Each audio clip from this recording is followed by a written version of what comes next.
Muy buenos días a todos los seguidores de Proceso Digital y Departamento 19. Gracias por acompañarnos.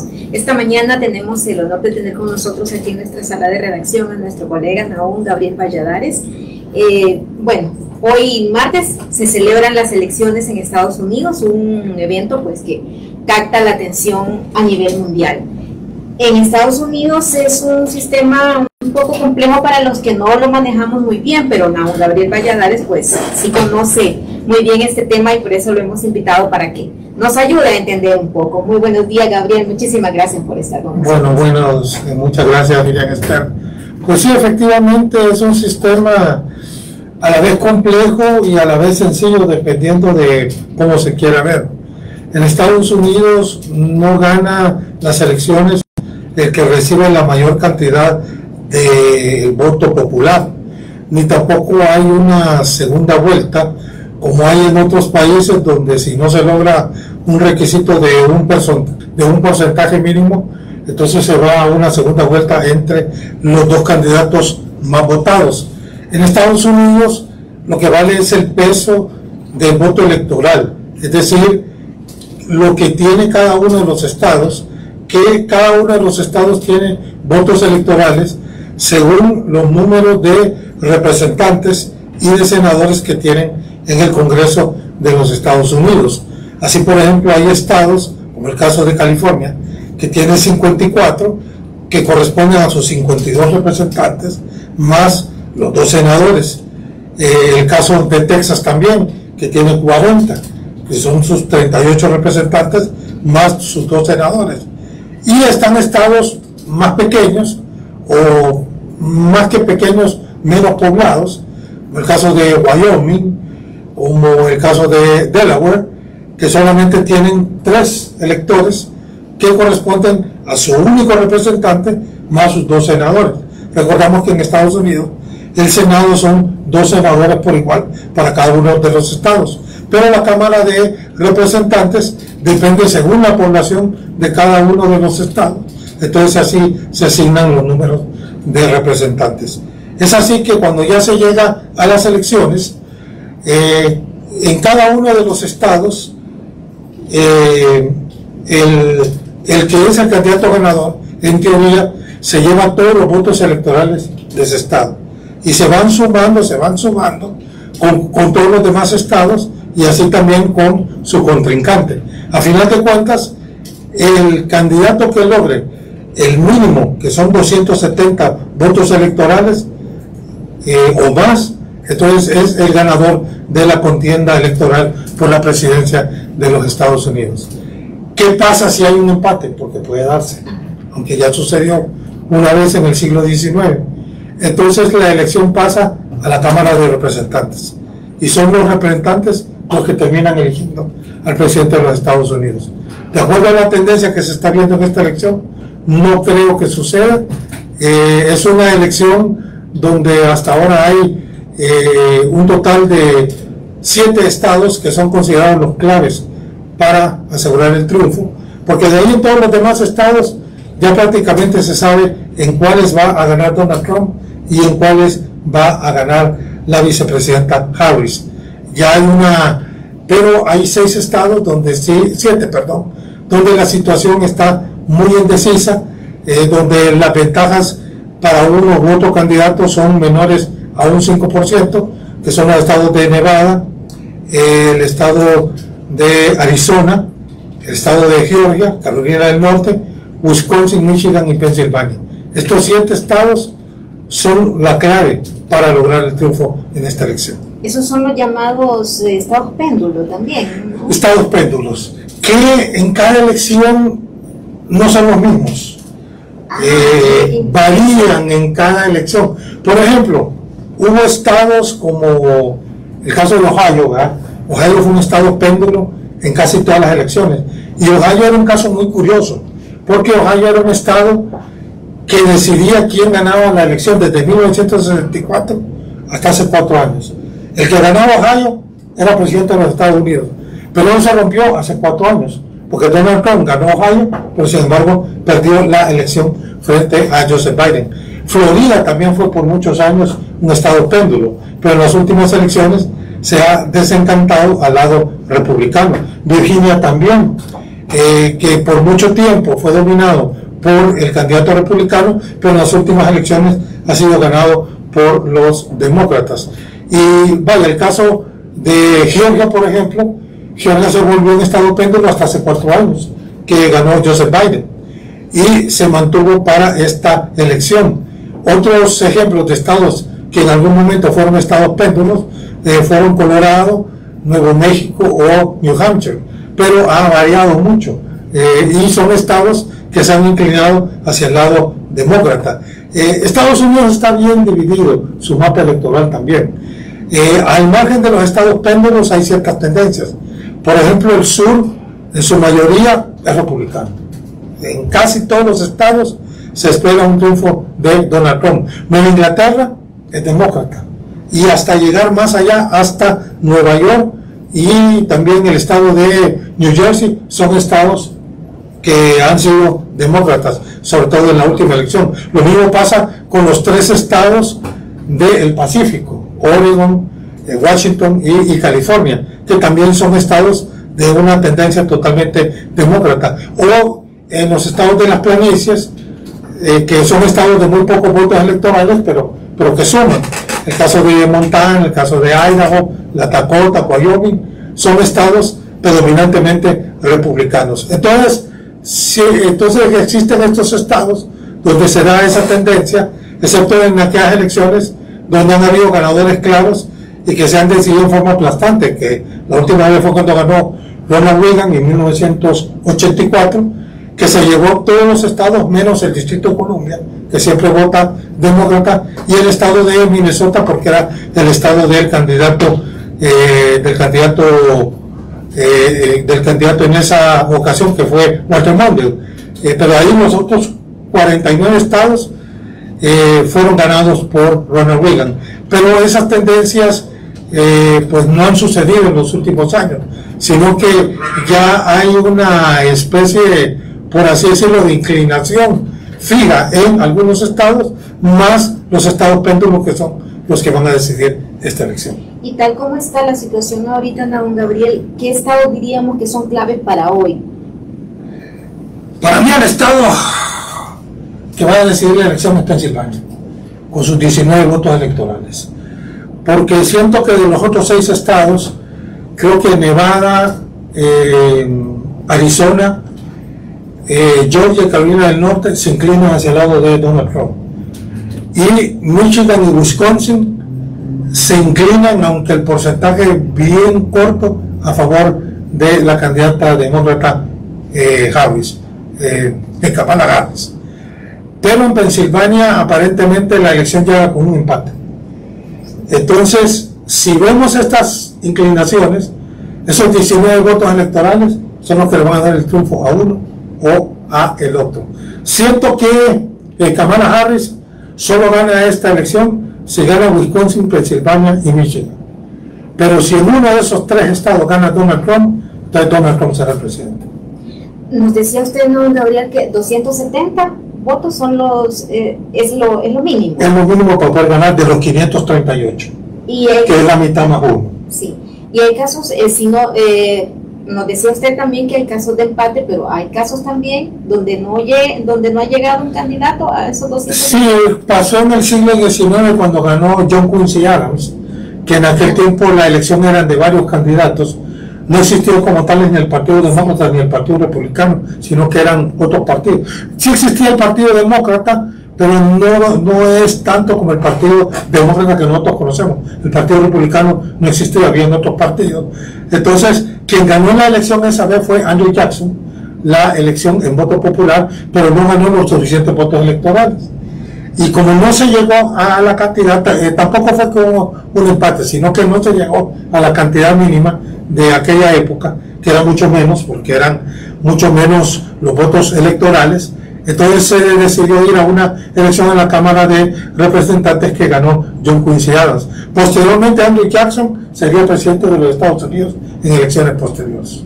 Este es un sistema de más de 200 años, ¿no? Sí, desde que se creó. Sí, aunque por muchos es criticado y se dice que es un ya de repente antiguo, sigue siendo válido y ¿por qué se sigue utilizando? Bueno, para los estadounidenses le da mucho peso también a lo que es la importancia por su sistema federal de los estados, y por eso se decidió de que se quedara así. En los mismos Estados Unidos ha habido cierta controversia en el sentido de eliminarlo y dejar el voto popular. Recordemos que en los últimos 3 años han habido 2 elecciones donde el ganador del voto electoral no fue el ganador, perdón, el ganador del voto popular no fue el ganador del voto electoral, que pasó en la reñida edición del 2000, cuando ganó George Bush hijo a Al Gore, ¿verdad? Que esa vez el estado que decidió fue Florida, y pasó también en el año 2016, cuando venció Donald Trump a Hillary Clinton, que Hillary Clinton había ganado el voto popular, pero Donald Trump terminó ganando el voto electoral. Sí. No, Gabriel, y aparte de ¿cómo ve usted el voto latino en Estados Unidos? ¿Tiene algún peso?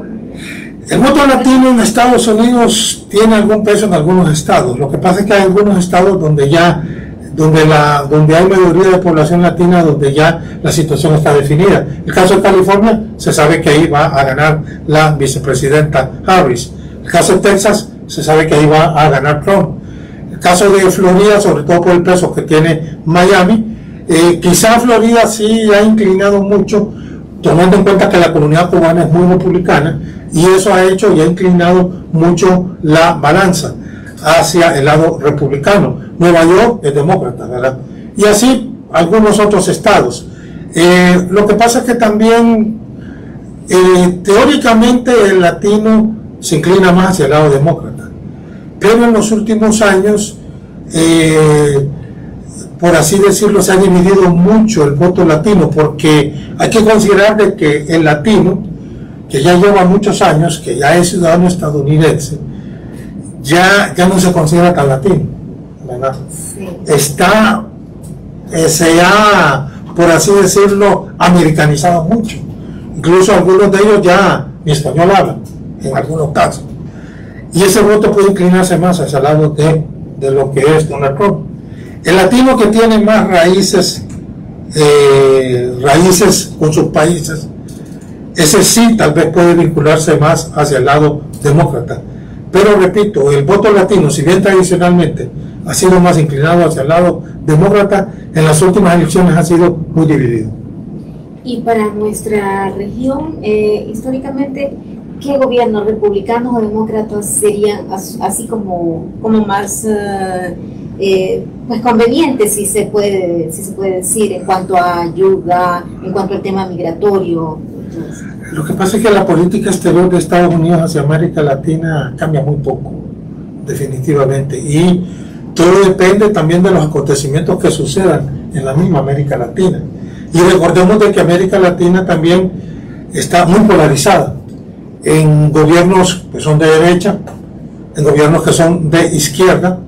En estos últimos, la mayoría de ellos con una política anti-norteamericana, caso Venezuela, caso Cuba, caso Nicaragua, y por lo contrario, gobiernos con una tendencia más pro Estados Unidos, últimamente el caso de Argentina, con el gobierno de Milei, ¿verdad? Y otros que tal vez tienen una tendencia izquierda-derecha, pero tratan de navegar en 2 aguas, ¿verdad? O sea, casos de gobiernos de izquierda, pero que quieren, por algunas situaciones, sobre todo comerciales, mantener buena relación con los Estados Unidos, caso Colombia, no digamos el caso de México, que es su vecino inmediato, ¿verdad? Y así también pasa con los gobiernos centroamericanos. Entonces, en algunos aspectos, sobre todo de índole comercial, creo que puede cambiar un poco la política exterior de los Estados Unidos hacia Latinoamérica, pero de lo contrario, creo que no vamos a ver mucho cambio radical. Sí, además del voto presidencial, ¿qué otros cargos se están eligiendo? Bueno, se vota una tercera parte del Senado y toda la Cámara de Representantes. La Cámara de Representantes siempre se renueva cada 2 años. Y es importante destacar que en Estados Unidos actualmente la Cámara de Representantes tiene mayoría republicana y los senadores, por un estrecho margen, tienen mayoría demócrata. En Estados Unidos siempre hay esa tendencia de mantener ese equilibrio de poder, que aunque el presidente sea de un partido, el Congreso sea manejado por otro. Eso crea ciertas dificultades, sobre todo al momento de poder, por así decirlo, promulgar o aprobar ciertas leyes, ¿verdad? Porque si tal vez el presidente tiene un deseo de algo, pero tiene hacia lo que es el Congreso en contra, entonces definitivamente esa ley o esas iniciativas no pasan. Vaya, sucedió como por ejemplo cuando después de la Primera Guerra Mundial el presidente Woodrow Wilson tuvo la idea de crear, de él nació la idea de crear la Sociedad de las Naciones, que fue prácticamente el antecedente de las Naciones Unidas. Y cuando pasó esa iniciativa al Congreso de los Estados Unidos, para que Estados Unidos entrara, el Congreso la rechazó porque tenía un Congreso de mayoría republicana. Y dijeron, no, Estados Unidos no va a entrar a la Sociedad de Naciones, será idea muy tuya, pero Estados Unidos no entra, porque nosotros no nos queremos meter, porque en aquel tiempo Estados Unidos tenía una política aislacionista, ¿verdad? En cierto sentido, sobre todo de Europa, aunque no de América, porque Estados Unidos ya sí tenía un protagonismo en América, con intervenciones en varios países. Pero fue hasta la Segunda Guerra Mundial, cuando ya se creó las Naciones Unidas, que ya Estados Unidos tomó el papel protagonista que tiene, sobre todo en este momento, como gran potencia. Recordemos que en el tiempo de la Guerra Fría, compitiendo con la Unión Soviética, y ahora como la mayor potencia a nivel mundial, aunque también enfrentando a otros bloques fuertes, como es el caso de China o de Rusia. Sí. ¿Veríamos algún cambio en esa política exterior de Estados Unidos con respecto a los conflictos bélicos que estamos viendo últimamente? Rusia, sobre todo Ucrania, sobre todo Medio Oriente, el caso... yo creo de que, bueno, en el gobierno de Donald Trump trató de no inmiscuirse mucho directamente en las guerras, ¿verdad? Y eso es lo que teme sobre todo Ucrania, de que tal vez no va a sentir el mismo apoyo que ha sentido hasta ahora, aunque yo siento que también el actual gobierno de Joseph Biden ha sido muy prudente en el sentido de no vincular más allá de lo que se pueda a los Estados Unidos por no tener una confrontación directa con Rusia. Sí van a mantener el apoyo a Israel en su confrontación en este momento con los grupos en Palestina, porque Israel es un aliado muy importante para los Estados Unidos, pero la gran interrogante es hasta dónde se va a profundizar ese apoyo, ya sea de que gane Donald Trump o que continúe la administración demócrata. Sí, concluyendo, Nahum Gabriel, ¿vamos a ver hoy como tal un ganador o qué tenemos que esperar? Yo creo que, repito, hay que esperar el resultado de Pensilvania. Si el resultado de Pensilvania se hace muy ajustado, entonces yo creo que pueden pasar días incluso, ¿verdad? No creo que vaya a pasar, aunque no se puede desvirtuar que suceda lo que pasó en el año 2000, que se tuvo que esperar hasta un mes cuando ya se confirmó el voto electoral de Florida, ¿verdad? No creo que se llegue hasta ahí. Yo creo de que si Pensilvania siga creando esa duda, yo creo que no lo vamos a conocer hasta hoy en la noche, sino que puede pasar unos 2 o 3 días. Muchísimas gracias, Nahum Gabriel. Gracias, Lilian. Muy amable por haber compartido con nosotros y habernos instruido un poco en este tema. Y bueno, esperamos que sobre todo la fiesta electoral en Estados Unidos termine en paz, como se ha venido desarrollando esa jornada democrática que hemos estado viendo desde que iniciaron las elecciones preliminares y el día de hoy. A todos nuestros seguidores de Proceso Digital les agradecemos el favor de su atención y les recordamos que esta y otras entrevistas puede verlas a un solo clic en nuestra plataforma y en nuestras redes sociales. Muchísimas gracias.